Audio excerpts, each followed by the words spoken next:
nawafil, like for example sa inyong sala, gusto nyong dagdagan yung mga rawatib ninyo, gusto nyong iba't ibang ano, kung gusto nyong meron dyan, una, sabi ko yung character, pili kayo ng isa. Makakatulong, ulitin ko, tulad na sinabi ko doon, makakatulong yung advice ng mga misis ninyo. Be honest, lunukin ninyo yung mga ego ninyo, tanungin ninyo yung mga asawa ninyo. Ano yung pinakaayaw mo sa akin na karakter?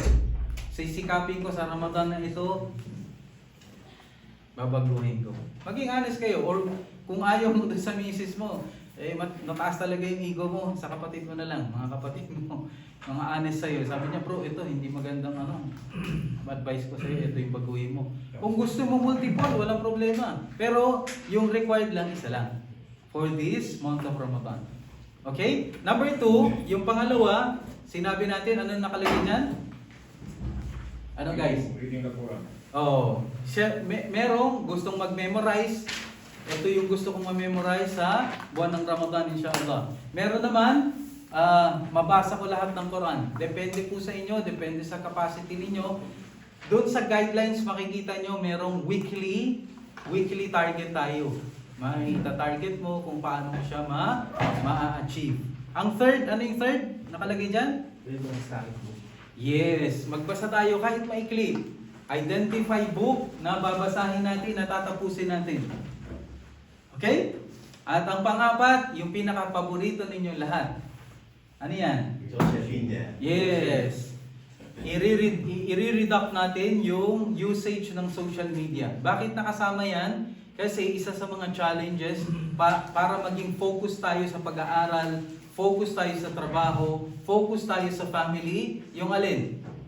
Social media. Kahit kumakain kayo, kapag nandyan yung social media, sabay-sabay kayo, hindi kayo nagkakausapan. No. So, maganda, ma-practice natin within this month of Ramadan.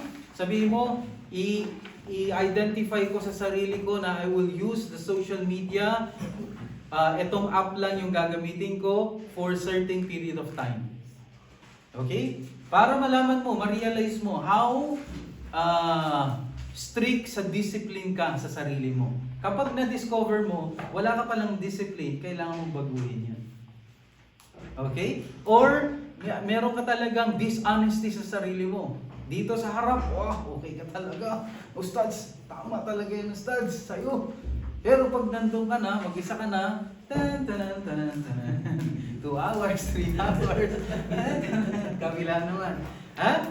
So, mabibuild natin ang mga characters natin through sa goal setting na gagawin natin. Okay? At yung pinaka-last, syempre, meron tayong mga fears, meron tayong mga bagay na hindi pa natin nagagawa na supposedly, dapat mo talagang gawin. Public speaking na. Kung pwede. Sabihin mo, my fear na hindi ko talagang kaya, hindi ko until now, hindi ko nagagawa, public speaking. Public speaking lagay mo. Pag nakapagsalita ka, check. Allah. Wow. Ha? Ha? Habang second life. Pwede. Magiging failure ka or success ka dyan. Walang Kasama problema yung yan. magpapwan. Ha? Kasama yung... Oo. Asawa yung mag-fill up. Ha? Mag-measure naman. Okay. Pwede niyong i-measure yung success ninyo. Eventually, pwede kayong gumawa ng jadwal, ng scheduling nyo, paano nyo i-divide. Like for example, reading Quran, the whole Quran. Pwede mong every Fajr, at tatapusin mo lang 2 pages lang. Meaning, back to back, 4 lang. Kasi 20 pages lahat yan. Sa 5 daily prayers, kahit pwede kang before and after, 2 before, 2 after, 4 na yon. In 1 day, you will finish, 1 juice. 30 days lang, 30 juice. So, it's about scheduling lang.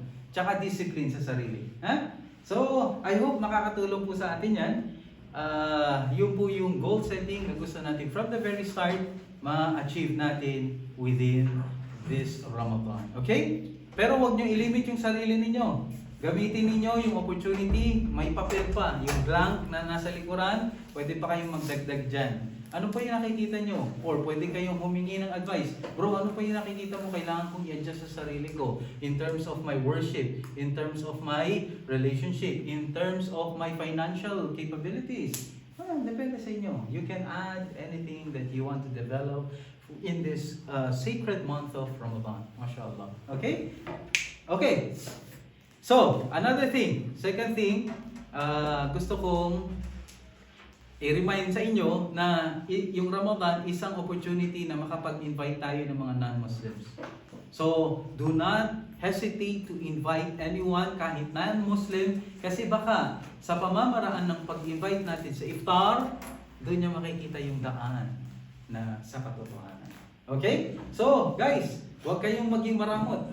Kahit sino yung kilala mo, kahit yung friend mo na non-Muslim, na pasaway, walang problema. Welcome po ang lahat, inshallah. So, hindi ko na patatagalin. Nandito po yung chef natin. Ano yung file natin, chef?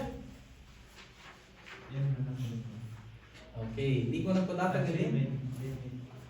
Saan dito? Yes, saan dito? Sa Gmail to. Share it with me. Okay. First sem nyo nalagay? Sa Gmail to. Sa Gmail. Sa email.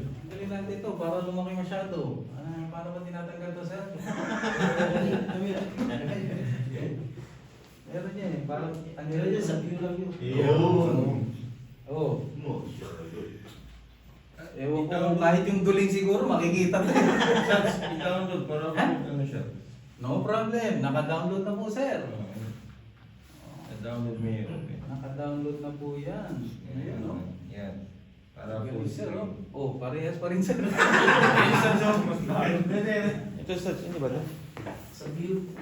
Ay, di ba? Sa view daw, sa view. Beautiful girl.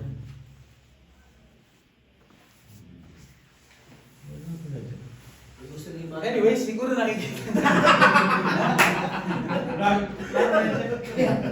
Yan, gusto niya kanina tanggal Okay. sa taas. Yun. Okay. Talagang malinis talaga si Raj. Gusto Gusto niya. niya hindi makita lahat. Oh, mashallah, tabarakallah. Okay, sir, anong page tayo? Kahit ano man ang gustuhin natin, kung sumasabay yung gusto. Anong page, sir? 82 sa Ha? 81. 82, 81 to 85. 81. 81 natin. 81. Ano natin? Kita siya. Okay. Ito na po, sir. Bismillah. So ito, open po ito. Pwede nyo pong i-share, ha? Siya. Siya na kita. Sir, hanggang ano oras tayo pwede, sir?